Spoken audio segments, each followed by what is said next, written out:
Welcome back to Her True Stories, where we share real accounts of courage, justice, and the incredible strength that comes from finally saying enough.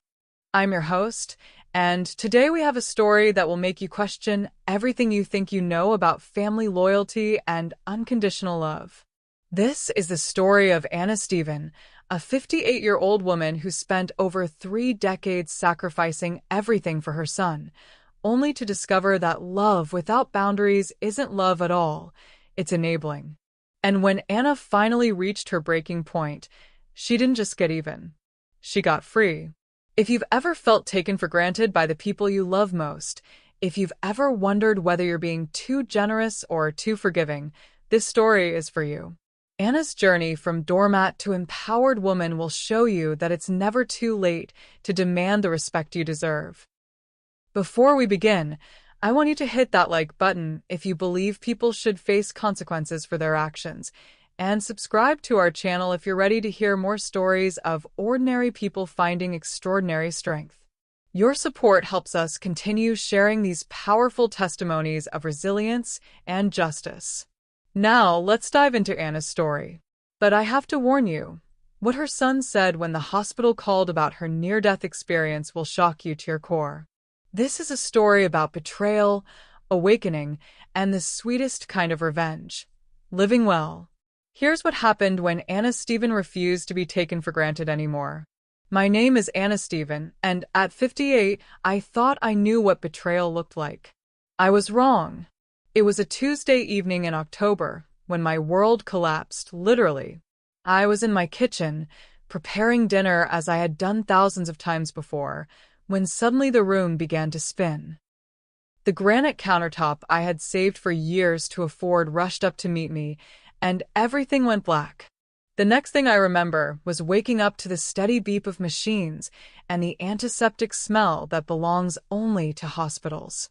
Fluorescent lights burned my eyes, and my mouth felt like cotton. A nurse with kind eyes and tired features was checking my for. "Mrs. Steven? Can you hear me?" I tried to speak, but only managed to croak. "Don't try to talk yet. You've been unconscious for several hours. You had a severe cardiac episode. We nearly lost you twice." The words hit me like ice water. Nearly lost me. Twice. "We need to contact your emergency contact," she continued, glancing at her chart. "That would be your son, Michael?" Michael. My only child. The boy I had raised alone after his father walked out when he was 3. The young man I had worked 3 jobs to put through college. The successful businessman who now lived in a mansion across town with his wife, Victoria, at age 34. "Yes," I whispered. "Please call him." The nurse stepped out, and I lay there in the sterile silence, remembering 28 years of sacrifice. 28 years of putting his needs before mine. 28 years of believing that when the time came, he would be there for me the way I had always been there for him. I was naive. Through the thin hospital walls, I could hear the nurse on the phone in the hallway. Her voice was professional but urgent. "Mr. Steven? This is Nurse Jennifer at St. Mary's Hospital. Your mother, Anna Steven, is here. She suffered a severe cardiac event and, yes, sir, it's very serious. The doctors aren't sure if she'll make it through the night." My heart monitor began beeping faster. This was it, the moment when my son would drop everything and rush to my side. The moment when all those years of love and sacrifice would mean something. But the voice that came through the phone made my blood freeze. "Look, I'm busy. I'm taking my wife to dinner at Le Bernardin. Do you know how hard it is to get reservations there? Besides, she doesn't have much time anyway. If she's going to die, she's going to die. Call me in the morning, if she's still alive." The line went dead. I stared at the ceiling tiles, each word echoing in my mind like a death sentence of its own. I'm busy. She doesn't have much time anyway. If she's going to die, she's going to die. The nurse returned, her face carefully composed in that way medical professionals master when they have to deliver devastating news. "Mrs. Steven, I'm so sorry. Your son said he's unable to come tonight due to prior commitments. He asked us to call him in the morning with an update. Prior commitments. A dinner reservation was more important than his dying mother. I see, I managed to say, though the words felt like broken glass in my throat. The nurse squeezed my hand. I've been doing this for 20 years, honey. Sometimes the people who should care the most are the ones who surprise us the worst. But you're strong, stronger than you know. You're going to get through this. That night, as I lay alone in the darkness with only machines for company, something shifted inside me. The Anna Steven who had spent nearly 6 decades putting others first, who had sacrificed everything for an ungrateful son, who had accepted scraps of affection as if they were feast. That woman died in that hospital bed. What emerged was someone different. Someone who finally understood that love without respect is just manipulation. Someone who realized that being a doormat isn't the same as being a good mother. Someone who is about to remind her son that underestimating a woman who has nothing left to lose is a very dangerous mistake. As the monitors beeped steadily through the night, I began to plan. Not my funeral, as Michael probably hoped, but something far more satisfying, his complete and utter downfall. By morning, I was more than just alive. I was awake in ways I had never been before. Before we continue with Anna's incredible journey, I want to share something important with you. If you've ever been told you're too old to start over, let me tell you, that's a lie. Your story isn't over, and you still have chapters left to write. Our best-selling book, Reclaiming Your Peace After Pain, is filled with simple, powerful steps to help you heal, rebuild, and fall in love with life again. Click the link in the description box and start your new beginning today. And if Anna's story is speaking to your heart, please hit that like button and subscribe to our channel. Your support helps us continue sharing these powerful stories of resilience and justice. Trust me, you won't want to miss what Anna does next. 7 days later, I walked out of St. Mary's Hospital under my own power, and I had never felt more alive. The cardiac episode, as it turned out, had been caused by stress and exhaustion, years of working myself to the bone and never taking care of my own needs. The doctors said I was lucky. With some lifestyle changes and medication, I could live another 30 years. 30 years. More than enough time for what I had planned. Michael hadn't visited once during my week-long stay. Not once. The nurses tried to hide their disgust, but I could see it in their eyes every time visiting hours ended, and my room remained empty. Other patients had flowers, balloons, family members who camped out in uncomfortable chairs. I had medical charts and the growing fury that burned brighter each day. On day 3, he had sent a generic get-well-soon card from the hospital gift shop. Not even a personal message, just his signature. Michael. Not love, Michael, or your son, Michael. Just his name, like he was signing a business contract. Victoria hadn't even bothered with that. But their neglect was a gift, really. It gave me time to think, to plan, to remember exactly who I was dealing with. I thought about the night Michael graduated college, how I had worked 3 jobs to pay his tuition while he partied with fraternity brothers who didn't know their single mother was cleaning office buildings at 2 a.m. to afford their beer money. I thought about his wedding day, when Victoria had made it clear that my presence was an embarrassment. How I had been seated in the back, treated like a distant relative rather than the mother of the groom. How Victoria had forgotten to include me in family photos, claiming I wouldn't photograph well in my off-the-rack dress. I thought about all the birthdays, holidays, and special occasions where I had been an afterthought. The times I had been uninvited to parties because Victoria thought I was too old or wouldn't fit in with their crowd. Most of all, I thought about the money. For 31 years, I had been Michael's safety net. When he needed a down payment for his first apartment, I had taken out a second mortgage. When he wanted to start his consulting business, I had liquidated my retirement account. When he and Victoria bought their mansion, I had co-signed the loan and provided the down payment from my life insurance policy. Over the years, I had given him nearly $850,000. Not loans, gifts. Because that's what mothers do for their children, right? They sacrifice everything and expect nothing in return. Except respect. Except love. Except the basic human decency of showing up when your mother is dying in a hospital bed. On my final night in the hospital, as I stared out the window at the city lights, I made a decision that would change everything. Michael thought I was weak. He thought I was disposable. He thought my only value was the money I could provide and the problems I could solve. He was about to learn how wrong he was. The next morning, I was discharged with a clean bill of health and a heart full of purpose. I took a taxi home to my modest two-bedroom house, the house I should have paid off years ago if I hadn't spent a fortune supporting my ungrateful son. The first thing I did was shower and put on my best black suit, the one I had worn to my husband's funeral 15 years ago. It still fit perfectly, and the color seemed appropriate for what I was about to do. The second thing I did was call my bank. First National, this is Margaret speaking. Margaret, this is Anna Stephen. I need to schedule an emergency meeting with Mr. Patterson. James Patterson had been my banker for over 20 years. He had watched me scrape together every penny, had approved every loan I had taken to support Michael's dreams. He knew exactly what my financial sacrifices had cost me. Of course, Mrs. Stephen. Is everything all right? Everything is about to be perfect. Can you see me this afternoon? Absolutely. 2:00. Perfect. As I hung up the phone, I caught my reflection in the hallway mirror.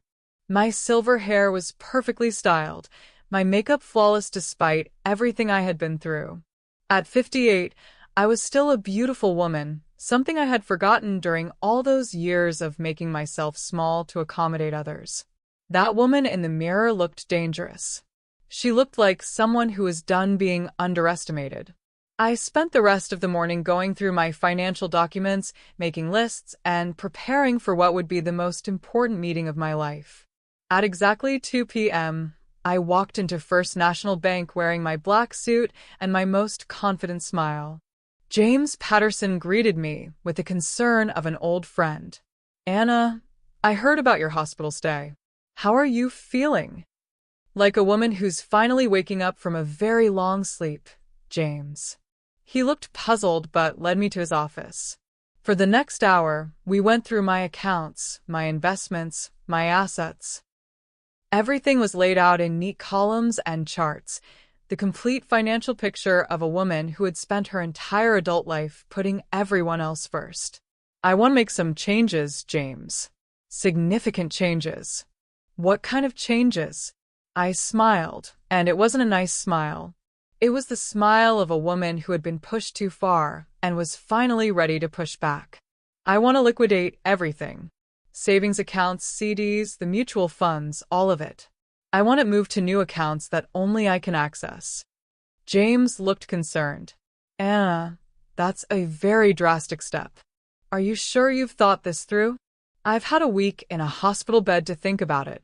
I've never been more sure of anything in my life. What about Michael? Doesn't he have access to some of these accounts? Not anymore. James was quiet for a long moment, studying my face. He had been in banking long enough to recognize the look of someone who had reached their breaking point. All right, Anna. Let's do this. As we filled out the paperwork, my phone began to ring. Michael's name flashed on the screen. I smiled and declined the call. By 4 p.m., everything was done. Every account that Michael had access to was closed. Every joint investment was liquidated. Every safety net I had provided was gone. My phone had rung 17 times. As I walked out of the bank, I felt lighter than I had in years. The first phase of my plan was complete. Now it was time for the real fun to begin. My phone rang for the 18th time as I pulled into my driveway. Michael's face glared at me from the screen, his professional headshot from his consulting firm's website, all perfect teeth and false confidence. I had been so proud when that photo was taken, bragging to my neighbors about my successful son. I let it go to voicemail. Then I went inside, made myself a cup of tea, and sat down to listen to the messages. The first few were confused. Mom, the bank called me about some account changes. Call me back. By message 5, confusion had turned to concern. Mom, seriously, I need you to call me. They're saying you've closed our joint accounts. By message 10, concern had become panic. What the hell is going on? The bank won't tell me anything. Call me now. The most recent message was pure desperation. Mom, please. I don't understand what's happening. Are you okay? I'm coming over. I checked the timestamp. That last message was from 20 minutes ago. Perfect timing. I had just enough time to freshen my lipstick and prepare my performance before I heard the screech of tires in my driveway. Car doors slammed, and within seconds, my front door was rattling under urgent knocks. Mom. Are you in there? I took a sip of my tea, savoring the moment. Then I walked slowly to the door and opened it with the most innocent smile I could muster. Michael stood on my porch, his expensive suit wrinkled, his hair disheveled, his face flushed with panic. Behind him, Victoria waited in their Mercedes, her face hidden behind oversized sunglasses and obvious irritation. Michael, I said warmly. What a pleasant surprise. Please come in. He pushed past me into the living room, his eyes wild. Mom, what's going on? The bank called and said you've been making major account changes. They said you've liquidated everything. I closed the door gently and turned to face him. Would you like some tea? You look upset. I don't want tea. I want answers. What have you done? I settled into my favorite armchair, the one I had bought used 20 years ago because I couldn't afford new furniture after paying for his MBA. I've taken control of my finances, dear. At my age, it's important to be organized. Organize? His voice cracked. Mom, you've closed accounts that I need access to. The business account, the emergency fund. Those were my accounts, Michael. But I use them. You know I use them. I know you do. That's exactly the problem. He stared at me as if I were speaking a foreign language. The concept that I might not want him to have unlimited access to my money had apparently never occurred to him. Mom, I don't understand. We've always shared accounts. It's practical. If something happens to you, I can take care of your finances. Something did happen to me, Michael. I nearly died last week. I know, but where were you? The question hung in the air like a blade. Michael's mouth opened and closed, but no words came out. I'll tell you where you were, I continued, my voice still maddeningly calm. You were at Le Bernardin, enjoying a $300 dinner while your mother lay dying in a hospital bed. Mom, that's not fair. I didn't know it was that serious. The nurse told you they weren't sure I'd make it through the night. She was probably being dramatic. Nurses always exaggerate. I set down my teacup and looked at my son, really looked at him. When had he become this stranger?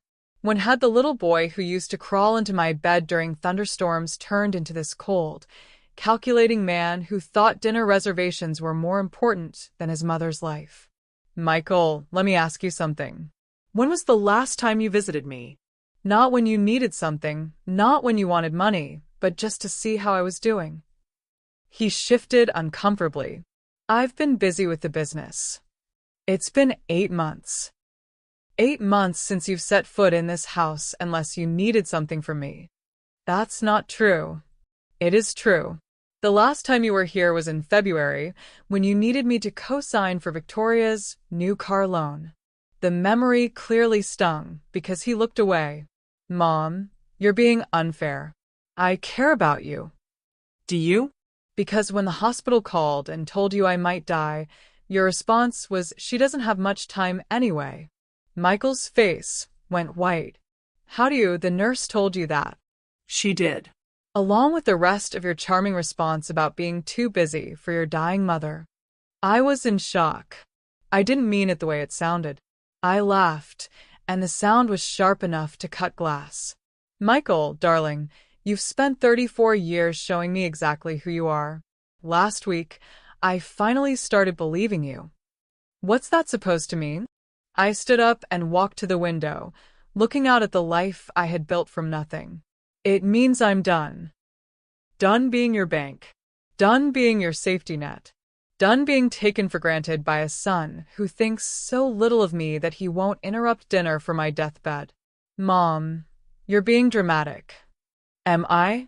Tell me, Michael, what's the first thing you thought when the hospital called? Be honest. He was quiet for a long moment. Then, quietly, I thought about how inconvenient the timing was. And the second thing? Another pause. I wondered if you had updated your will recently. The admission hung between us like a poison cloud. Finally, the truth. There it is, I said softly. Your dying mother was an inconvenience, and your inheritance was a concern. Not once did you think about rushing to my side. Not once did you think about holding my hand or telling me you loved me. You thought about money and timing. Mom, I do love you. No, Michael. You love what I can do for you. You love my bank account, my co-signatures, my willingness to solve your problems with my checkbook. But you don't love me. I turned back to face him, and for the first time in his adult life, my son looked genuinely afraid. The accounts you're so worried about? They're gone. Moved to new banks, new account numbers, new everything. The credit cards you use that are linked to my accounts? Cancelled. The car loan I co-signed for Victoria? I've contacted the bank about removing my name. You can't do that. I already have. Michael sank onto my couch, his head in his hands. Mom, why are you doing this? I know I made a mistake, but you can't just cut me off. The business depends on those accounts. Our mortgage is backed by your credit. Our whole life is built on me. Your whole life is built on me, and you've treated me like garbage for years because you thought I would always be there to clean up your messes. That's not true, isn't it? Tell me, Michael, when was the last time you called me just to say hello? When was the last time you invited me to dinner? When was the last time you included me in your life as anything other than a financial resource? He couldn't answer because we both knew the truth.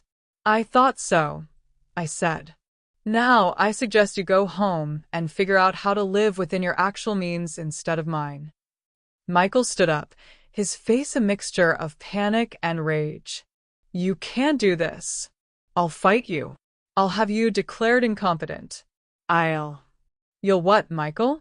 Prove to a court that I'm mentally unfit because I finally stopped letting you steal from me? Good luck with that. He stormed toward the door, then turned back one last time. This isn't over, Mom. I smiled, and it was the coldest smile of my life. You're absolutely right, dear.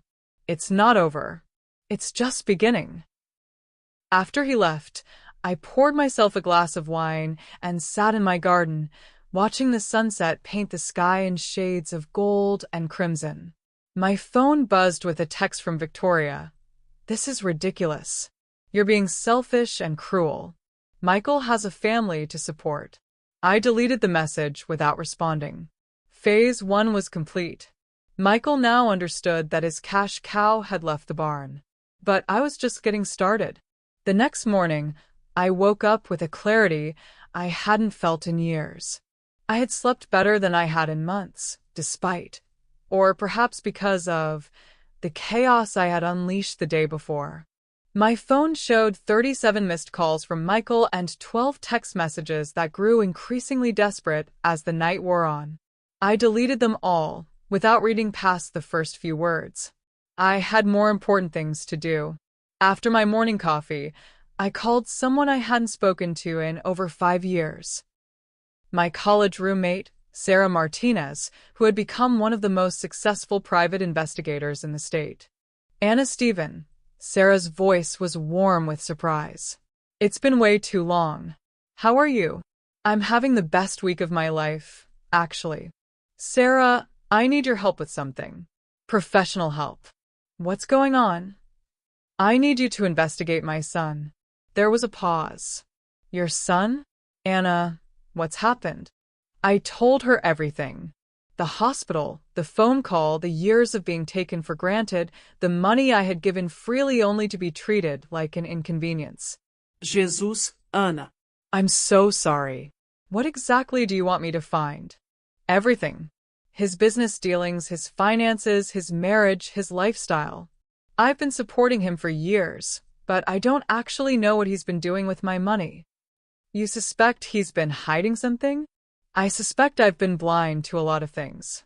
Can you help me? I'll start immediately. Give me a week. While Sarah began her investigation, I started my own research. I had been so trusting, so willing to write checks without asking questions, that I realized I knew almost nothing about my son's actual financial situation. What I discovered in just 3 days of digging through public records and online searches made my blood boil. Michael's consulting business, which I had helped him start with $150,000 of my retirement money, was doing very well, better than he had ever let me believe. His client list included several Fortune 500 companies, and his annual revenue was over $2 million. The mansion I had helped them buy was now worth $1.8 million, triple what they had paid for it 5 years ago. Victoria's career as a lifestyle influencer was also more lucrative than they had admitted. She had over 500,000 followers on Instagram and commanded $50,000 for a single sponsored post. They weren't struggling. They were wealthy. And yet, they continued to use my credit cards for emergencies, continued to ask for loans they never intended to repay, continued to treat me like their personal ATM. But the real revelation came when I looked at their social media accounts. Victoria's Instagram was a carefully curated showcase of luxury, designer handbags, exotic vacations, expensive restaurants, jewelry that cost more than most people's cars. Every post was tagged with designer names and locations that screamed money. What made me sick was realizing that I had paid for most of it. The $80,000 kitchen renovation they had done last year, charged to one of my credit cards as a family emergency. The European vacation they had taken for their anniversary, also on my card, justified as a necessary break for Michael's mental health. Victoria's collection of Hermès bags, each one represented a different crisis that required my immediate financial intervention. I scrolled through months of posts, seeing my money transformed into social media content designed to make others envious of their success. They weren't just taking my money, they were flaunting it while pretending to be self-made. But the post that broke my heart was from the night I was in the hospital. Victoria had posted a picture of their dinner at Le Bernardin, date night at NYC's finest. Sometimes you have to treat yourself to the best. #blessed, #Le Bernardin, #date night, #no filter needed. The timestamp showed it was posted at 11:47 p.m., exactly when I was lying alone in a hospital bed, wondering if I would live through the night. The comments were full of people praising their success and asking about their secret to affording such luxury. Victoria had responded with emoji and vague references to hard work and smart investments. Smart investments. Like investing in a mother-in-law stupid enough to fund your lifestyle while you treated her like dirt. When Sarah called me a week later, her voice was tight, with controlled anger. Anna, we need to meet. In person. What I found, you're not going to like it. We met at a small cafe downtown, the same place where we used to study for exams 35 years ago. Sarah looked exactly like what she was, a successful woman who didn't suffer fools. Her silver hair was cut in a sharp bob, her eyes were intelligent and kind, and her expression was grim. How bad is it? I asked before she could even sit down. Worse than you think. She opened a file folder thick with documents and photographs. Anna, Your son isn't just financially irresponsible. He's been actively defrauding you. What do you mean? Remember that emergency loan you gave him last year for his business? The $75,000 for essential equipment? Of course. He said he needed new computers and software. Sarah slid a photo across the table. It showed Michael and Victoria boarding a private jet, all smiles and designer luggage. This was taken 3 days after you transferred the money. They spent your $75,000 on a 2-week vacation in the Maldives. I stared at the photo, feeling sick. But he showed me invoices for the equipment. Fake. Very good fakes, but fake nonetheless. My guess is he is someone creating false documentation for these emergencies. She pulled out more photos, more documents. Each one was another knife in my back. The emergency medical bills for Victoria's supposed surgery? She had gotten elective cosmetic procedures, a nose job, and breast augmentation. The business crisis that required immediate cash injection? They had bought a vacation home in the Hamptons. The tax emergency that threatened his business? They had purchased a boat. Anna, in the past 3 years alone, you've given him over $400,000 in what you thought were emergency loans and business investments. He's spent every penny on luxury items and lifestyle expenses. I felt like I was drowning, but surely some of it went to legitimate expenses? Some. But Anna, here's the thing that's really going to upset you. He's been telling people, including his wife, that this money comes from his business success. He's been claiming credit for a lifestyle that you're funding. What do you mean? Sarah pulled out her phone and showed me a video. It was Michael speaking at some kind of business conference. The key to success is making smart investments and living below your means until you can afford to live above them. My wife and I saved aggressively in our 20s, and now we're able to enjoy the fruits of our labor. I watched my son take credit for achievements bought with my money, watched him present himself as a self-made success story, while his audience applauded his wisdom. There's more, Sarah said gently. Anna, he's been using your credit to secure business loans. Your excellent credit rating has guaranteed financing that he never could have gotten on his own. Is that legal? Technically, yes, since you co-signed. But morally? He's built his entire business on your foundation while telling everyone, including you, that he's self-sufficient.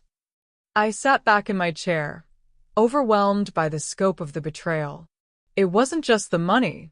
It was the lies, the manipulation, the complete disrespect for everything I had sacrificed. Sarah, there's something else I need to know. What? The night I was in the hospital. Can you find out what they were really doing? She was quiet for a moment. Anna, are you sure you want to know? I'm sure. She pulled out another set of photos. Michael and Victoria at Le Bernardin, laughing and toasting with champagne. The timestamp showed these were taken during the exact hours when I was fighting for my life. But that wasn't the worst part. The worst part was the woman sitting with them. A blonde, maybe 25, stunning in the way that only youth and money can achieve. She was sitting very close to Michael, her hand on his arm, their body language intimate and familiar. Who is she? I asked, though I already knew. Her name is Amanda Collins. She's a marketing consultant. And Anna, she's been having an affair with Michael for over a year. The final piece of the puzzle clicked into place. Michael hadn't just been stealing my money and lying about it. He had been cheating on his wife while using my funds to pay for his affairs. That night at Le Bernardin wasn't a romantic dinner with Victoria. It was Michael, his wife, and his mistress, celebrating together while his mother lay dying. There's more, Sarah said softly. Victoria knows about the affair. She knows.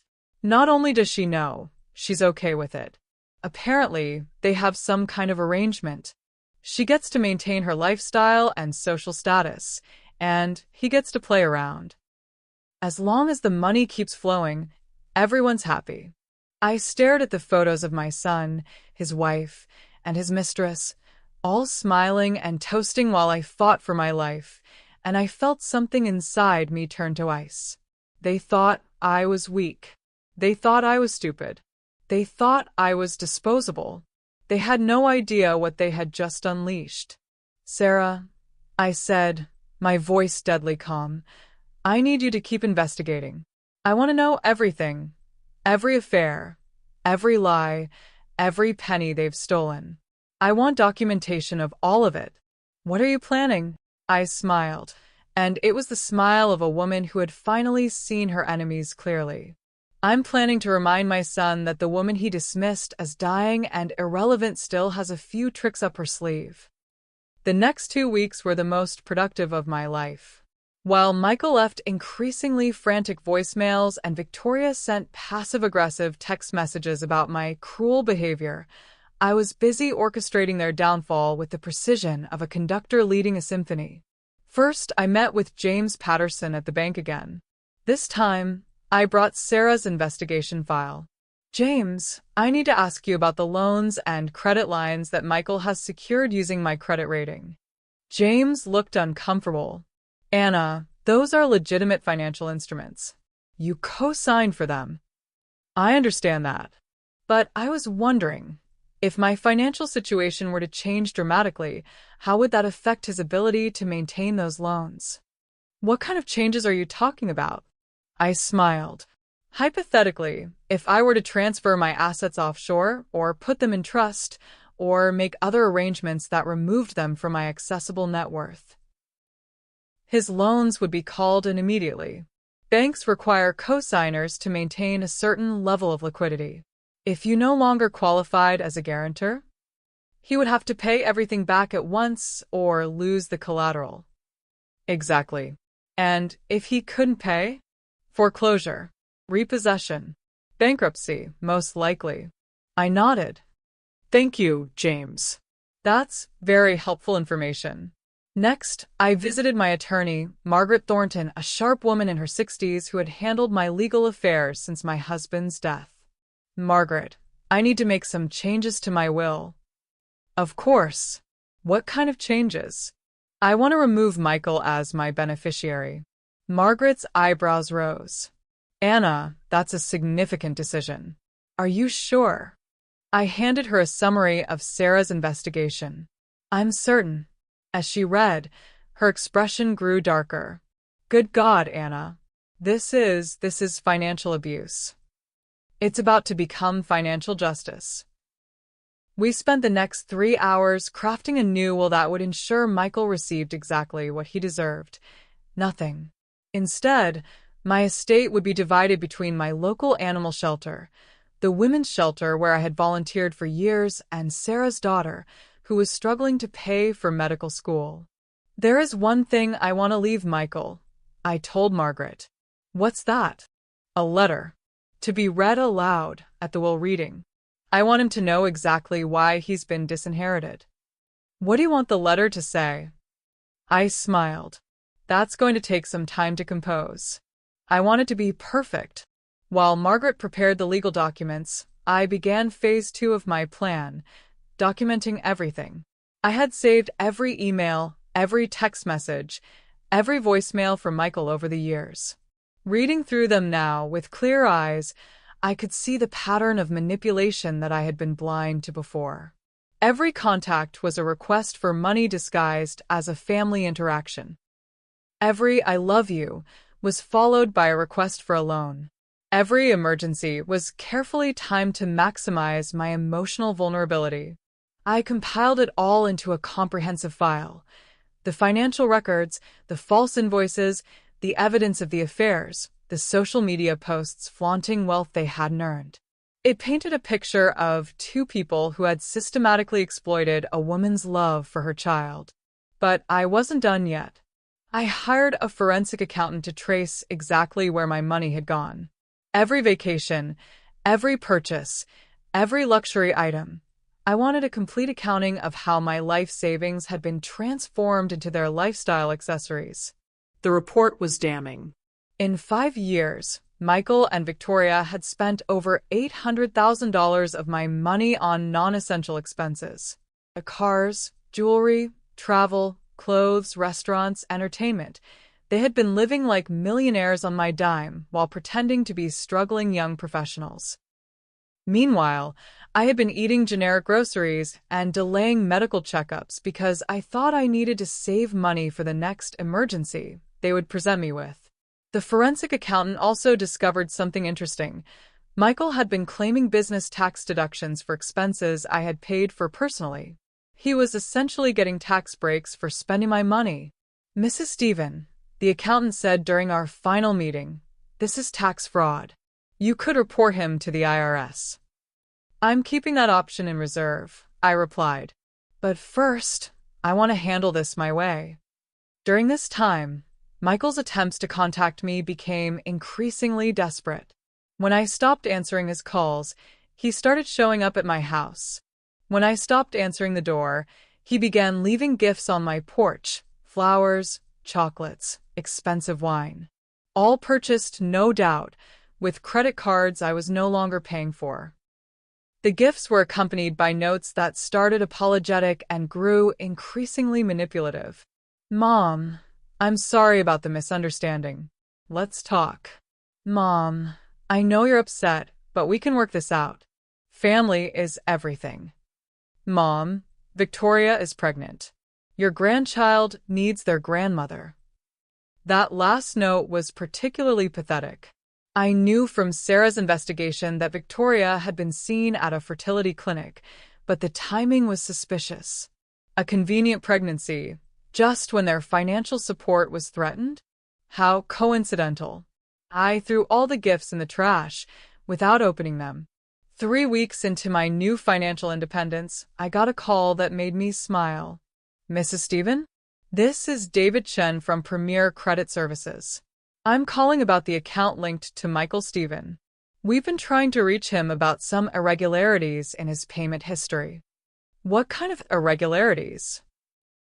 "Well, his account was backed by your credit profile, but we've been notified that you've closed the associated accounts. His payment this month was declined." "I see. We'll need him to provide alternative payment arrangements within 7 days, or we'll begin collection procedures." "That sounds like his problem, not mine." "Ma'am, you were the co-signer." "I was. Past tense. I've contacted all relevant institutions about removing my name from his obligations. You should have received the documentation." There was a pause. "Yes, we did receive that." "Ma'am, can I ask, is there some kind of family dispute? This is very unusual." "Young man, let me give you some advice. When someone shows you who they really are, believe them the first time. My son showed me exactly who he was, and I finally listened. After I hung up, I poured myself a glass of wine and called Sarah. "How's the investigation going?" "Anna, I've got enough material to write a book." "Your son's been busier than I thought." "What do you mean?" "The affair with Amanda? It's not his first. I've found evidence of at least 3 other women over the past 2 years. He's been using her money to maintain multiple relationships." I felt sick but not surprised. "What else?"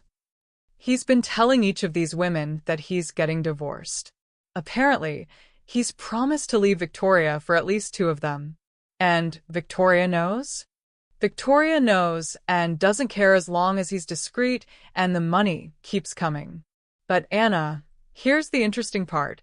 She's been having her own affairs. 3 different men in the past year. One of them is married to her best friend." I sat back in my chair, amazed by the depth of the deception. "They're both cheating?" "It gets better. They've been selling some of the expensive gifts you've bought them. Remember that Rolex you gave Michael for his birthday? He sold it and used the money for a weekend getaway with Amanda. He sold his father's watch. The Rolex was new, Anna. But yes, he also sold your husband's vintage watch.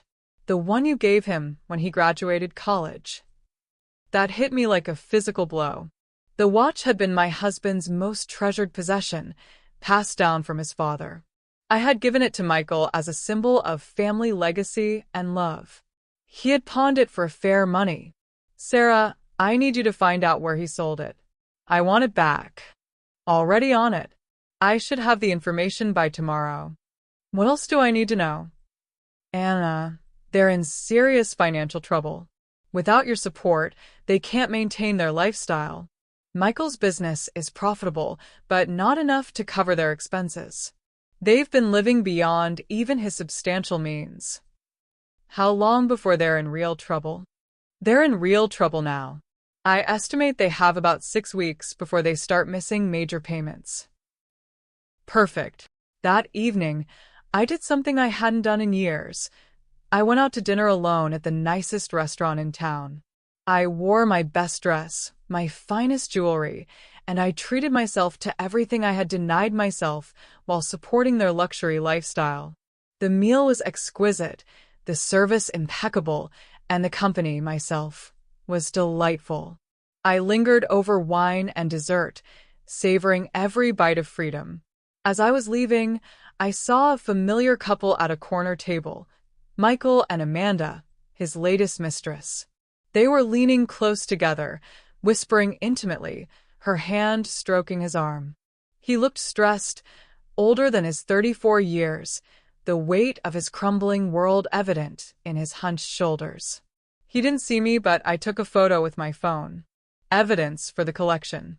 The next morning, I received a package from Sarah. Inside was my husband's watch, recovered from the pawn shop where Michael had sold it for a fraction of its value. I held it in my hands, remembering the day I had given it to my son, how proud my husband would have been to see his legacy passed down to the next generation. Michael had thrown that legacy away for the price of a weekend with his mistress. As I fastened the watch around my own wrist, I made a decision. It was time for the final phase of my plan. It was time to let Michael know exactly how much trouble he was in. But first, I had one more surprise to arrange. The envelope arrived at Michael's office on a Tuesday morning, delivered by courier with instructions that it must be signed for personally. I knew this because I had paid extra for tracking and confirmation. Inside was a single photograph and a note written in my careful handwriting. Michael, I thought you should know that your mother isn't as weak or as blind as you believed. Some family secrets are harder to keep than others. Love, Mom. P.S. Amanda looks lovely in red. I hope the dinner was worth it. The photograph was the one I had taken of him with his mistress at the restaurant, clear and undeniably damning. Within an hour, my phone was ringing. I let it ring. By noon, Michael was pounding on my front door again. This time, I opened it. Mom, we need to talk.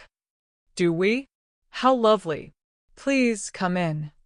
He followed me into the living room, his face pale and desperate. Mom, about that photo. Which photo, dear? I have so many these days. You know which photo. The one of me and the one you sent to my office. Oh, that photo. Yes, isn't it nice? You both look so happy together. Though I have to say, the lighting in that restaurant really doesn't do justice to Amanda's complexion. Michael stared at me as if I had grown a second head.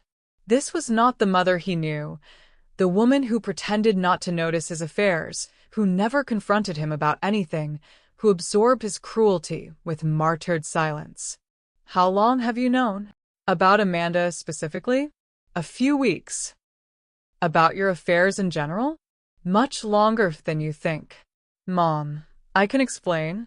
Can you? This should be fascinating. Please, explain to me how a man who is too busy to visit his dying mother found time to maintain multiple affairs while using her money to pay for them. He sat down heavily on my couch. It's complicated.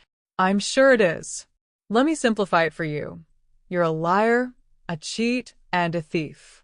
How's that for uncomplicated? Mom, you don't understand. My marriage to Victoria is a sham. Yes, I know. I know she's having affairs too. I know you've both been using my money to fund your separate romantic adventures while pretending to be a happy couple. Michael's mouth fell open. How could you possibly know that? Michael, darling, you've spent years treating me like I'm stupid. The truth is, I'm not stupid. I was just in love with the idea of having a son who cared about me. But love can make us blind to a lot of things. I walked to my desk and pulled out a thick folder. However, private investigators don't suffer from maternal delusions. They deal in facts. You hired a private investigator? I hired the best private investigator in the state. Would you like to see her report?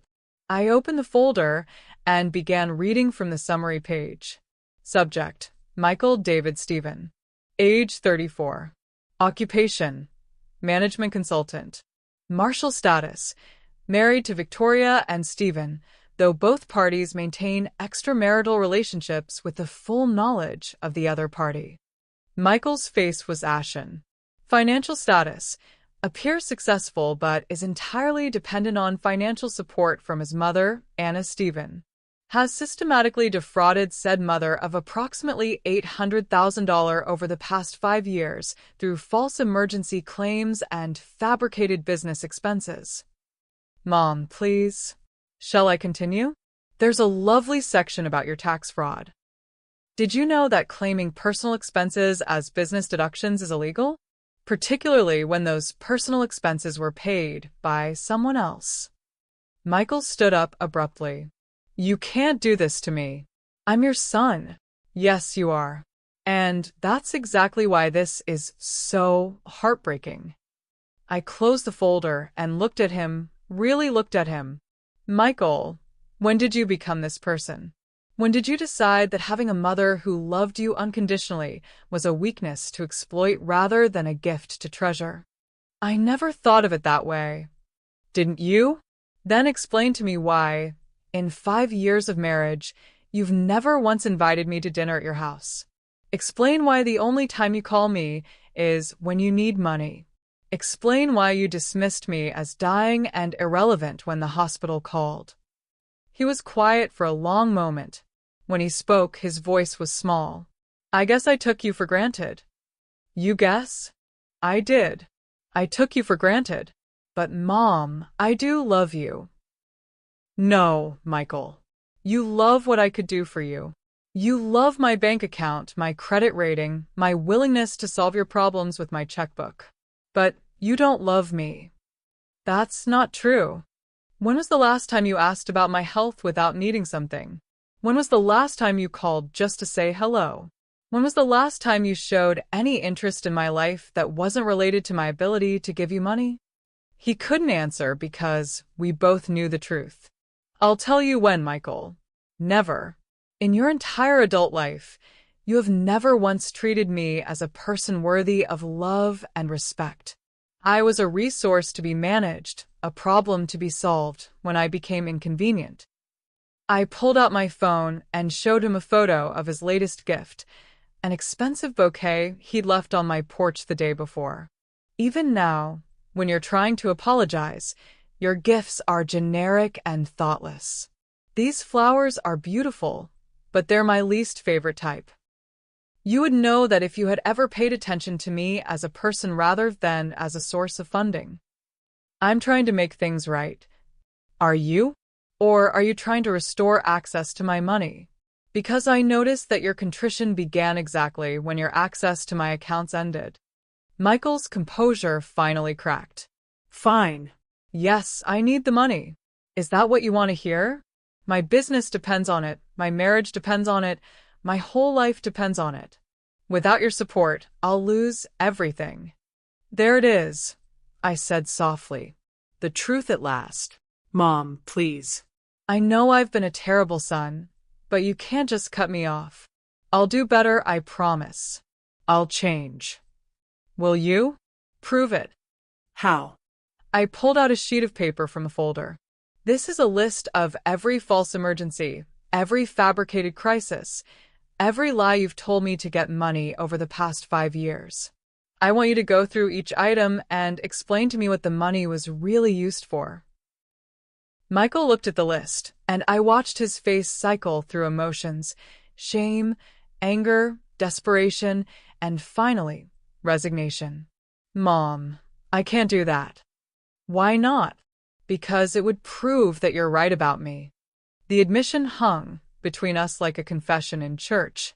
Michael, I already know I'm right about you. The question is whether you're capable of acknowledging what you've become and doing something about it. He was quiet for a long time, staring at the list of his deceptions. What do you want from me? He asked finally. I want my son back. The little boy who used to make me breakfast in bed on Mother's Day. The teenager who was so proud when he got his first job. The young man who called me crying when his father died because he was afraid he wouldn't know how to be a man without him. Tears were forming in Michael's eyes. I remember that person. Do you? Because I haven't seen him in years. All I see now is a stranger who treats me like an ATM with an inconvenient personality attached. How do I get him back? I stood up and walked to the window. Outside, the world was going about its business. People heading to work, children walking to school, life continuing as if my family wasn't falling apart. I don't know if you can, Michael. That person was honest. He was grateful. He understood that love isn't something you take for granted. I can learn to be that person again. Can you? Because it's not just about changing your behavior with me. It's about becoming someone who's capable of authentic relationships with anyone. And that includes your wife. What do you mean? I turned back to face him. Michael, your marriage is built on lies and mutual exploitation. You're both cheating, you're both pretending, you're both using other people to maintain a lifestyle you can't afford. How exactly do you plan to build an authentic relationship with me when you can't even have one with your own wife? Victoria and our relationship is complicated. Your relationship is fake. Your business partners masquerading as spouses, and not very convincing ones at that. Maybe you're right, but Mom, I can't fix everything at once. Can't we start with us? I looked at my son, this man who had hurt me so deeply, but who was also the child I had raised and loved, and felt my resolve weaken for just a moment. Then I remembered the hospital, the phone call, the dismissive cruelty in his voice as he chose dinner reservations over his dying mother. Michael, I want you to leave now. Mom, I want you to go home and think very carefully about the man you've become. I want you to think about what you're willing to sacrifice to change that. And I want you to understand that this conversation is the last free gift I'm giving you. What does that mean? It means that everything else, my forgiveness, my trust, my love, has to be earned. And it's going to cost you everything you thought you were entitled to. As he reached the door, Michael turned back one last time. Mom, what if I can't change? What if I try, but I can't become the person you want me to be? I smiled, and it was the saddest smile of my life. Then you'll have learned something important about consequences, won't you? After he left, I poured myself a glass of wine and called Sarah. How did it go? She asked. He knows that I know everything. Now we wait and see what he does with that knowledge. Do you think he'll actually change? I looked out at my GA. 2 weeks after my confrontation with Michael, the consequences of his choices began cascading through his life like dominoes falling in perfect sequence. It started with the cars. Victoria called me at 7 a.m. on a Thursday, her voice high with panic and barely controlled rage. Anna, what have you done? They've repossessed my Mercedes. I was in my garden, deadheading roses and enjoying the crisp autumn morning. Good morning, Victoria. How lovely to hear from you. Don't play games with me. They towed my car from the spa parking lot. Do you have any idea how humiliating that was? I imagine it was quite embarrassing, though I'm not sure why you're calling me about it. Because you co-signed for the loan. They said the guarantor removed their backing, so the full balance was due immediately. Yes. I did remove my name from that loan. I thought I mentioned that to Michael. You can't do that. We need that car. I smiled, clipping a particularly beautiful white rose. Victoria, darling, I can do whatever I want with my own credit and my own money. The car loan was contingent on my guarantee. I removed my guarantee. But what am I supposed to drive? I suppose that's between you and the bank now, isn't it? Anna, this is ridiculous. You're being vindictive and petty. Am I? Tell me, Victoria, when was the last time you showed me any kindness that wasn't motivated by needing something? There was silence on the other end of the line. I'm waiting, I continued. One instance of genuine affection or respect that wasn't connected to wanting access to my resources. More silence. I thought so. Victoria, you've spent 5 years treating me like an inconvenience while living off my money. Did you really think there would never be consequences? We'll get another car loan. With what credit? Michael's credit rating is about to take a dramatic downturn. But best of luck with that. I hung up and went back to my roses. The next call came from Michael, 3 hours later. Mom, they've called in the business loans. Have they? How unfortunate. Mom, this isn't a joke. Without those loans, I can't maintain my office lease. I can't pay my employees. I can't. You can't maintain a lifestyle you never earned. Yes, I understand. I need your help. No, Michael. You need to face reality. What reality? The reality that success built on other people's foundations isn't success at all. It's just elaborate pretending. Mom, please. If I lose the business, we'll lose everything. You never had anything, Michael. You had access to my resources, which you mistook for your own wealth. Those are very different things. I'll pay you back. I'll pay back every penny. With what money? Your business is profitable, but not enough to support the lifestyle you've been maintaining. Without my subsidies, you can't afford your mortgage, your cars, your credit cards, or Victoria's shopping habits. There was a long pause. How long have you known? Known what? That we were living beyond our means. I've suspected for years. But I wanted to believe that my son was the success story he pretended to be. Mom, I never meant for it to go this far.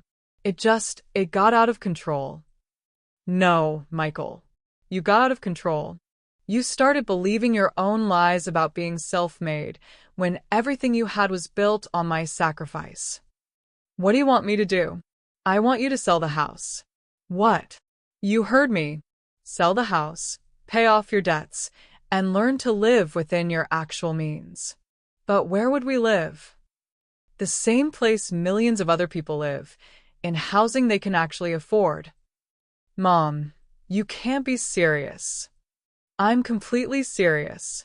Michael, you're 34 years old. It's time you learned the difference between what you want and what you've earned. The conversation ended with Michael hanging up on me, which was probably for the best. Over the next week, I watched their world crumble through a combination of Sarah's surveillance and their own social media activity. Victoria's Instagram posts became increasingly desperate. Gone were the luxury lifestyle shots, replaced by vague posts about temporary setbacks and challenges that make us stronger. The comments from her followers were telling. People were starting to ask uncomfortable questions about their sudden lifestyle changes. Michael's business began to hemorrhage clients. Word travels fast in their social circle, and nothing damages a consultant's reputation like visible financial instability. If he couldn't manage his own finances, why would anyone trust him with theirs? But the most satisfying development came from an unexpected source. Sarah called me on Friday afternoon with barely contained glee in her voice. Anna, you're going to love this. What happened? Victoria's best friend, Stephanie, just found out about Victoria's affair with her husband. I nearly choked on my tea. How did she find out? Victoria got sloppy. She's been using Michael's credit cards for her affair since yours were canceled. When Michael couldn't pay the credit card bills, the statements got sent to collections. Stephanie works for the collection agency. Oh my God. It gets better. Stephanie recognized the charges: hotel rooms, restaurants, spa treatments, all on the same days her husband claimed to be traveling for business. She put 2 and 2 together. What's she going to do? She's filing for divorce.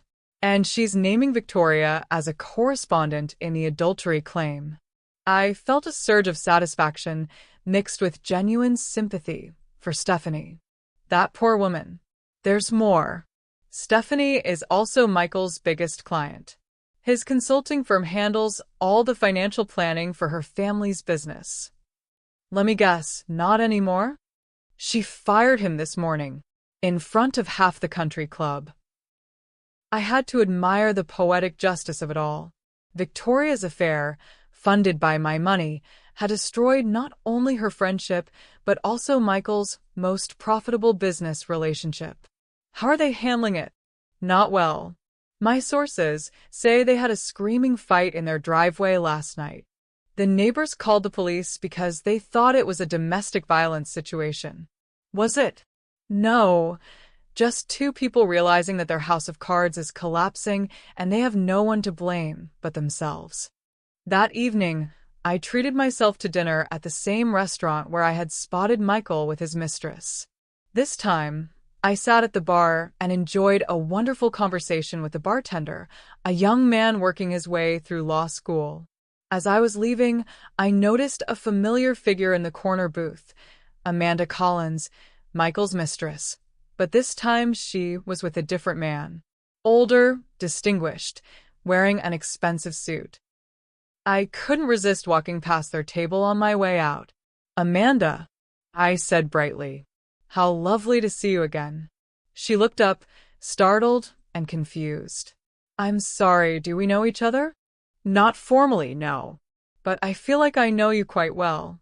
I'm Anna Stephen, Michael's mother. The color drained from her face. Her companion looked between us, clearly sensing tension but not understanding its source. I just wanted to thank you, I continued, my voice sweet as honey. Thank me? For helping me understand exactly what kind of man my son really is. Your relationship has been quite illuminating. Amanda's mouth opened and closed like a fish. I hope your evening is lovely, I said to both of them. Though I should mention, Michael might be a bit distracted lately. Something about financial difficulties. I'm sure it's temporary. I walked away, leaving Amanda to explain to her new gentleman friend why a strange woman was discussing her financial troubles. When I got home, I found Michael sitting on my front porch steps. He looked like he had aged a decade in the past month. His expensive suit was wrinkled, his hair disheveled, his eyes red-rimmed with exhaustion. Mom, we need to talk. Do we? It's rather late, Michael. Please. 5 minutes. I unlocked my front door and gestured for him to come in. We sat in my living room, the room where I had raised him, where I had comforted him through heartbreaks and celebrated his achievements, where I had believed in him long after he had stopped deserving it. Mom, I'm losing everything. Are you? The business is collapsing. We can't make the mortgage payments. Victoria is talking about divorce. I don't know what to do. I looked at my son, this broken man who had spent years taking my love for granted, and felt a complex mix of emotions, sadness, anger, disappointment, and buried deep beneath it all, the aching love of a mother who remembers the sweet child he used to be. Michael, what do you want from me? I want you to help me save what's left. Why? Because I'm your son. You're my son when you need money. The rest of the time, I'm just an inconvenience you tolerate. That's not true, isn't it? Michael, be honest with me, and more importantly, be honest with yourself. If I had never had any money, if I had been a poor single mother struggling to get by, would you have treated me any better? He was quiet for a long time. I don't know, he said finally. I think you do know. And I think that's the problem. What do you want me to say? I want you to tell me the truth. About everything. About why you've treated me the way you have. About what I actually mean to you versus what my money means to you. About whether you're capable of loving me without financial incentive. Michael put his head in his hands. I don't know if I can do that. Why not? because I'm afraid of what the truth will reveal about me. For the first time in months, I felt a flicker of hope. Self-awareness was the first step toward change. Michael, the truth is already revealed. Your actions have shown me exactly who you are. The question is whether you're brave enough to acknowledge it and do something about it. And if I am, if I tell you the truth and try to change, then we'll see what happens. And if I'm not, I stood up and walked to the front door, opening it. Then you'll discover that some bridges, once burned, can never be rebuilt. As he left, Michael turned back one more time. Mom, do you still love me? I looked at this man who had hurt me so deeply, who had taken my love and twisted it into something ugly, who had reduced me to a source of funding rather than a human being deserving of respect. I love the boy you used to be, I said softly. Whether I can love the man you've become remains to be seen. After he left, I made myself a cup of tea and sat in my garden under the stars. Tomorrow, I would take the final step in my plan. Tomorrow, Michael would learn the full extent of the consequences he had earned. But tonight, I allowed myself a moment of grief for the relationship we had lost and the uncertain hope that it might, somehow, still be saved. The next morning, I woke up with a sense of purpose that felt almost electric. Today was the day I would show Michael the complete picture of what he had done to me and what I was prepared to do about it. I dressed carefully in my best navy blue suit, the one I had worn to important business meetings back when I was still working. I wanted to look professional, powerful, unshakable. I applied my makeup with precision, styled my silver hair perfectly, and chose my most elegant jewelry. If I was going to destroy my son's world, I was going to do it looking like the formidable woman I had always been beneath the accommodating mother exterior. At exactly 10 a.m., I called Michael. Mom? Michael, I need you and Victoria to come to my house this afternoon. 2 o'clock sharp. Why? What's this about? It's about the future. Both yours and mine. Mom, if this is about the money, it's about much more than money, Michael. But yes, finances will be discussed. Should I bring my lawyer? I smiled. Bring whomever you like. But Michael? Yes. Come prepared to hear some truths you've been avoiding for a very long time. At exactly 2 p.m., Michael and Victoria arrived. They looked like they were attending a funeral, which was oddly appropriate given what I was about to bury. Victoria had clearly been crying. Her makeup was smudged despite obvious attempts at repair. Michael looked like he hadn't slept in days. They sat on my couch like defendants awaiting sentencing. Thank you for coming, I said, settling into my favorite chair. I thought it was time we had a comprehensive conversation about our family relationships. I had prepared a presentation, complete with printed documents, photographs, and a timeline. 31 years of motherhood reduced to evidence of betrayal. Let's start with the basics, I said, opening my first folder. Michael, do you remember what you said when the hospital called to tell you I was dying? Mom, we've been through this. Answer the question. He looked down. I said you didn't have much time anyway. Yes. Your dying mother was dismissed as an inconvenience because you had dinner reservations. Victoria, do you remember what you posted on Instagram that night? Victoria's face went pale. Anna, I don't. You posted a picture of your meal at Le Bernardin with a caption, "Sometimes you have to treat yourself to the best." While my son's mother was fighting for her life, I showed them a printout of the post. But here's what's particularly interesting about this photo. You weren't alone, were you? I pulled out the surveillance photos Sarah had taken. Michael, Victoria, and Amanda all toasting together while I lay unconscious in a hospital bed. You brought your mistress to dinner while your mother-in-law was dying, I said to Victoria. And you? I turned to Michael. Thought this was an appropriate way to spend the evening after being told I might not survive the night. The rest of the confrontation unfolded with surgical precision, every lie exposed, every manipulation documented, every cruel moment captured in photographs and bank statements. By the time I finished, they understood the full scope of their betrayal and the complete extent of the consequences they would face. 3 months after my final confrontation with Michael and Victoria, I was living a life I barely recognized and loving every minute of it. The house felt different now that it was truly mine again, not just a place where I existed between funding other people's dreams. I had redecorated the living room, bought myself new furniture for the first time in decades, and converted Michael's old bedroom into a beautiful home office where I was writing my memoir. Yes, I was writing a book. At 58, I had decided to document my journey from doormat to self-advocate, hoping it might help other women recognize when they're being financially and emotionally abused by their own families. My mornings now began with yoga in my sunroom, followed by coffee in my garden while I planned my day. I had joined a book club, started taking painting classes, and begun volunteering at the women's shelter 3 days a week. For the first time in decades, my schedule was my own. But the most satisfying change was financial. Without Michael and Victoria draining my resources, I was not only comfortable, I was thriving.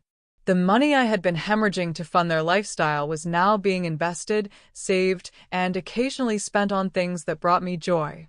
I had bought myself a new car, a beautiful silver BMW that I drove with the windows down and the music up, feeling like a teenager again. I had taken a cruise to Alaska, something I had dreamed of doing with my late husband, but never could afford because there was always another emergency requiring my savings. Most importantly, I had hired a housekeeper, a gardener, and a personal shopper. If Michael and Victoria could live like royalty on my dime, I decided I could certainly afford to treat myself like the queen of my own domain. The phone calls had stopped after the first month. Michael's desperate attempts at contact had dwindled from daily to weekly to nothing at all. I knew from Sarah's continued surveillance that they were struggling. The house was in foreclosure. Victoria had been forced to get an actual job, and Michael's business was barely surviving with only a handful of clients who hadn't heard about his financial scandals. I felt no guilt about their situation. They were simply experiencing the natural consequences of their choices without my interference. But on a Tuesday morning in January, my peaceful routine was interrupted by an unexpected visitor. I was in my garden, planning the spring plantings, when I heard the doorbell. Through the security camera I had installed, I saw a woman I didn't recognize, blonde, well-dressed, probably in her 40s. I opened the door to find Amanda Collins, Michael's former mistress, standing on my porch with tears in her eyes. "Mrs. Stephen? I'm Amanda. I think you know who I am." "I do. What can I do for you, dear? May I come in? I need to talk to you about Michael." I considered this for a moment. Curiosity won over caution. "Please come in." Amanda settled into my living room chair, looking around with obvious appreciation for the elegant decor. "Your home is beautiful." "Thank you. I've recently redecorated. When you're no longer funding other people's lifestyles, you'd be amazed how much money you have for your own comfort." Amanda winced. "Mrs. Stephen, I need you to know that I had no idea Michael was using your money to pay for our relationship." "Didn't you? He was unemployed for 2 months last year but continued taking you on expensive vacations. You never wondered where the money was coming from." "He told me he had family money. He said you were wealthy and that you enjoyed helping him." I laughed, but it wasn't a pleasant sound. Enjoyed helping him? Yes, I can see how he would frame it that way. "Mrs. Stephen, I'm here because I need you to know the truth about what happened that night." "Which night?" "The night you were in the hospital. Michael told me his mother was fine, that it was just routine tests. He said you had insisted he keep our dinner plans because you didn't want him to worry." I set down my teacup and looked at Amanda carefully. "Go on."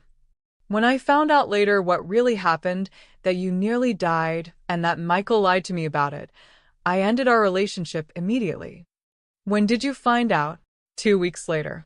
I saw a post from one of your neighbors on Facebook about your hospital stay. I confronted Michael, and he admitted he had lied. And how did you feel about that? Amanda's composure cracked. I felt sick. Mrs. Stephen, I'm not a homewrecker. I thought Michael was separated, heading for divorce. He told me his marriage was just a business arrangement and that you supported his decision to find happiness elsewhere. All lies. All lies. When I realized what kind of man I had been involved with, I was horrified. No matter how I felt about him, I would never have continued seeing someone who could dismiss his dying mother for a dinner date. I studied Amanda's face, looking for signs of deception, but she seemed genuinely distressed. Why are you telling me this now? Because Michael came to see me last week. Oh, he begged me to take him back. He said that losing you and Victoria and his business had made him realize that I was the only real love he'd ever had. And what did you tell him? Amanda's expression hardened. I told him that any man who could lie to his mistress about his dying mother was a man I wanted nothing to do with. And then I told him something else. What? I told him that he had lost the most valuable thing in his life, a mother who loved him unconditionally because he was too selfish and stupid to appreciate her. I felt an unexpected warmth toward this woman who had unknowingly helped destroy my illusions about my son. Amanda, I appreciate you coming here, but why does this matter to you? Because I want you to know that not everyone in Michael's life supported his treatment of you. And because I want you to know that what you did, cutting him off, forcing him to face consequences, was exactly what he needed. You think so? I know so. Michael is a spoiled child in a man's body. No one has ever told him no, ever made him face the results of his choices. You gave him the greatest gift possible, the chance to grow up. And is he taking advantage of that opportunity? Amanda was quiet for a moment. I don't know. He's certainly suffering. But whether he's learning from that suffering or just feeling sorry for himself, I honestly can't tell. What's your impression? My impression is that Michael is more concerned with getting his life back than with understanding why he lost it in the first place. I nodded. That sounded exactly like the son I knew. Amanda, can I ask you something? Of course. During your relationship with Michael, did he ever express genuine love for you? Or were you more of an escape from his real life? She considered the question seriously. I think I was an escape. Michael doesn't seem capable of genuine intimacy with anyone. He treats people like they're there to serve his needs, financial, emotional, physical. I don't think he actually loves anyone, including himself. That's a sad way to live. It is. But, Mrs. Stephen, it's not your responsibility to fix him. No, it's not. Amanda stood to leave. I want you to know something else. What you did took incredible courage. Most people would have continued enabling him rather than face the pain of setting boundaries. It was the hardest thing I've ever done. But it was the right thing. Michael may never appreciate what you gave him, but I do. You showed him what real strength looks like. After Amanda left, I sat in my garden and thought about our conversation. It was strangely comforting to know that not everyone in Michael's orbit had been complicit in his treatment of me. But what struck me most was Amanda's observation that Michael was more concerned with getting his life back than understanding why he had lost it. That evening, I received a call that proved her point. Mom. Michael's voice was small, defeated. Hello, Michael. Mom, I need help. What kind of help? Financial help. We're going to lose the house next week if we can't make a payment. I see. I know you're angry with me, but please, I'm begging you. Just this once. I'll pay you back, I promise. Michael, have you learned anything from the past 3 months? I've learned that I can't survive without your support. That's not what I meant. Then what did you mean? I meant, have you learned why I withdrew my support? Have you gained any insight into your behavior and how it affected me? There was a long pause. Mom, I know I wasn't the best son. Stop. Just stop. What? Michael, you're doing it again. You're minimizing your behavior, avoiding responsibility, and trying to manipulate me into feeling sorry for you. I'm not trying to manipulate you. Aren't you? You called me asking for money without once acknowledging the damage you've caused. You haven't apologized, you haven't shown any genuine remorse, and you haven't demonstrated any understanding of why I made the choices I did. Mom, I am sorry. For what, specifically? Another pause. For not being there when you were in the hospital. What else? For taking your money? What else? I don't know what you want me to say. I want you to say something that shows me you understand what you did to me. I want you to acknowledge the years of emotional abuse, the lies, the manipulation, the complete disregard for my feelings and well-being. Mom, you're being dramatic. I hung up. 5 minutes later, he called back. Mom, don't hang up. Please. Give me one reason why I shouldn't. Because I love you. Michael, you don't love me. You love what I can do for you. And until you understand the difference, we have nothing to discuss. I hung up again and turned off my phone. The next morning, I woke up to find an envelope slipped under my front door. Inside was a handwritten letter from Michael, 5 pages of small, desperate handwriting. Mom, I've been sitting in my car outside your house for 3 hours, trying to find the courage to knock on your door. I know you won't see me, so I'm writing this instead. You're right about everything. You're right that I don't really love you, not the way a son should love his mother. I love what you represent. Safety, security, someone who will always fix my problems. You're right that I've been manipulating you for years. Every time I called, every time I visited, every time I said I loved you, there was always an agenda.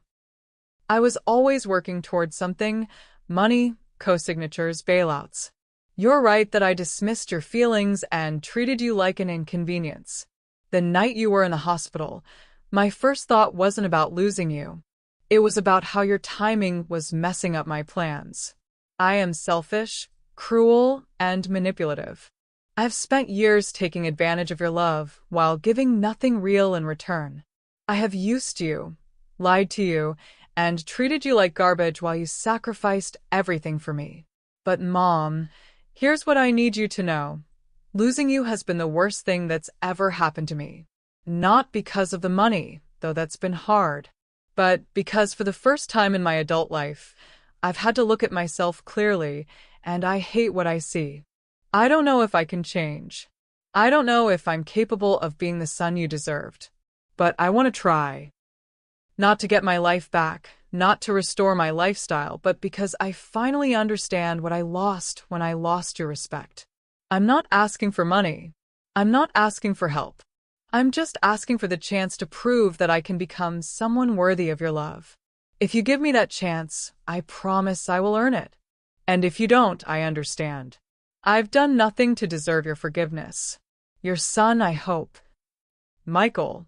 I read the letter 3 times, looking for signs of manipulation, for hidden agendas, for the calculated emotional appeals that had characterized our relationship for so long.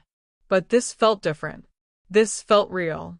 For the first time in years, Michael had acknowledged the full scope of his behavior without trying to minimize it or excuse it. He had taken complete responsibility without trying to make me feel guilty for my response. It was a start. Not a solution, not a guarantee, but a start. I folded the letter carefully and put it in my desk drawer. Then I poured myself a cup of coffee and sat in my garden, thinking about second chances and whether some bridges could be rebuilt after all. Time would tell. 2 years later, I was sitting in my garden, reading a letter from the publisher who wanted to option my memoir for a television series, when Michael called. Mom, are you sitting down? I'm always sitting down when you call me with news. What is it this time? Victoria's been arrested. For what? Embezzlement. Apparently, She's been stealing from her employer to maintain her lifestyle after our divorce. They caught her moving money into offshore accounts. I felt a surge of satisfaction mixed with genuine sadness. How much? Over $200,000. Mom, they're saying she could get 5 to 10 years. And how do you feel about that?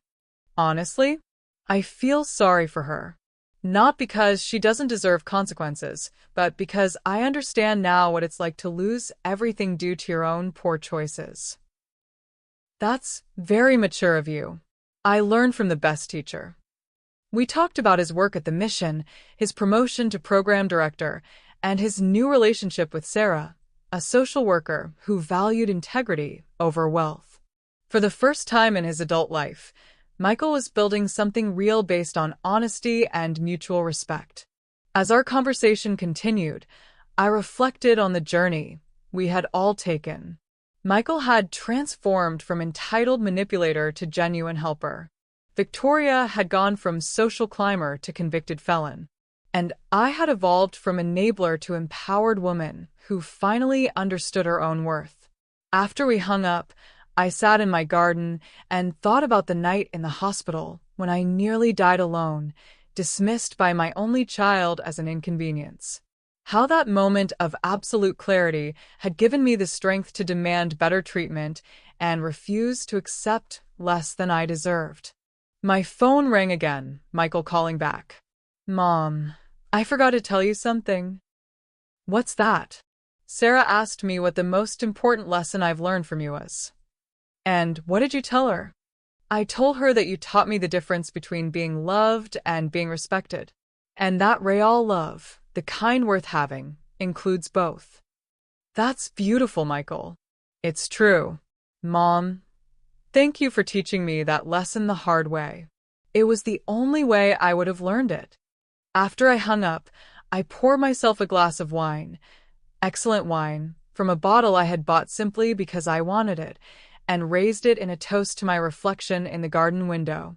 Here's to second chances, I said aloud. Here's to standing up for yourself. And here's to the beautiful truth that it's never too late to rewrite your story. At 60, I was finally living the life I deserved. I had earned it not by taking anything from anyone else, but by finally understanding my own value and refusing to accept anything less. Michael had called me vindictive when I first cut him off. Victoria had called me bitter and cruel. They were wrong about my motivations, but they were right about one thing. I had gotten the last laugh. But the beautiful thing about this particular last laugh was that everyone was better for it. Michael had become a man of integrity. I had found my strength and voice. And even Victoria, facing the consequences of her choices in prison, might finally learn the lessons that privilege had prevented her from learning before. Sometimes the most loving thing you can do is say no. Sometimes the greatest gift you can give someone is the opportunity to face their own consequences. And sometimes the best revenge is simply living well and refusing to be diminished by other people's poor choices. As I finished my wine and prepared for dinner with my dear friend Sarah, I felt a lightness I had never experienced before. I was free. Free from manipulation, free from guilt, free from the exhausting work of loving people who couldn't love me back properly. I was Anna Stephen, a woman who had learned to value herself and demand that others do the same. And if that wasn't the sweetest last laugh of all, I didn't know what was. If Anna's story is touching your heart, please hit that like button and share this video with someone who needs to remember their own strength. Sometimes the most loving thing we can do is enforce consequences with courage and grace. Don't forget to subscribe for more real stories of resilience and justice. Now, let's see what happens when Anna finally puts herself first.